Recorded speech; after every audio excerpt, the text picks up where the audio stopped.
Trump renews barb at North Korean leader, Russia accuses U.S. of provocation. Washington, Moscow, Reuters. U.S. President Donald Trump renewed his insults against North Korean leader Kim Jong Un on Thursday and also dismissed a Chinese diplomatic effort as having failed to rein in Pyongyang's weapons program, as Russia accused Washington of provocation. Trump's barbed Twitter comment, echoing a remark in a speech on Wednesday night, comes after North Korean test-fired its most advanced missile earlier this week, prompting Trump to pledge increased sanctions soon. The Chinese envoy, who just returned from North Korea, seems to have had no impact on Little Rocket Man, Trump said in a Twitter post, one day after speaking with Chinese President Xi Jinping by telephone and reiterating his call for Beijing to use its leverage against North Korea. The U.S. president and the North Korean leader have traded personal insults in recent weeks. In a speech in Missouri on Wednesday night, Trump referred to Little Rocket Man. "He is a sick puppy."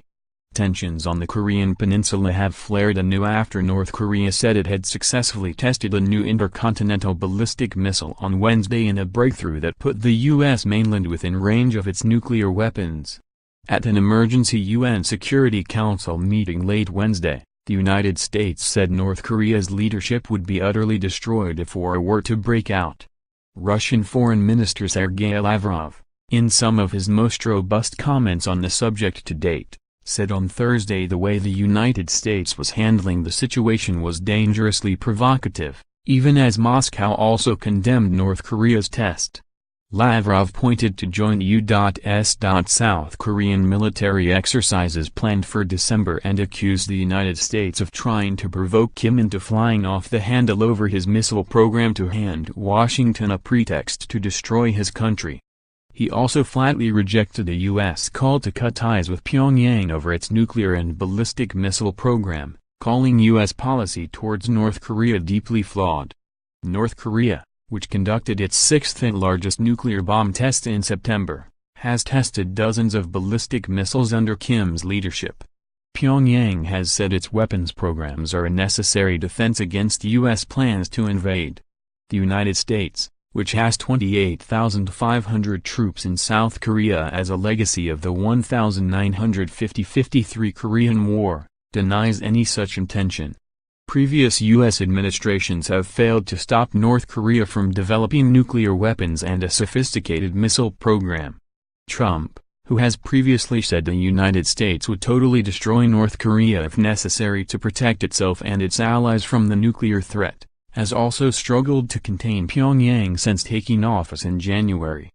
U.S. Ambassador Nikki Haley told the UN Security Council meeting on Wednesday that Washington has asked China to cut off oil supply to North Korea, a drastic step that Beijing, the North's neighbor and sole major trading partner, has so far refrained from taking. China earlier this month praised the friendship between it and North Korea after its special envoy visited Pyongyang. Moscow also sells oil products to North Korea and thousands of North Koreans work in Russia, sending remittances back to the authorities in Pyongyang. In his remarks on Thursday, Lavrov said Haley's call for the world to isolate North Korea was wrong. "We have already said many times that sanctions pressure has exhausted itself," he said.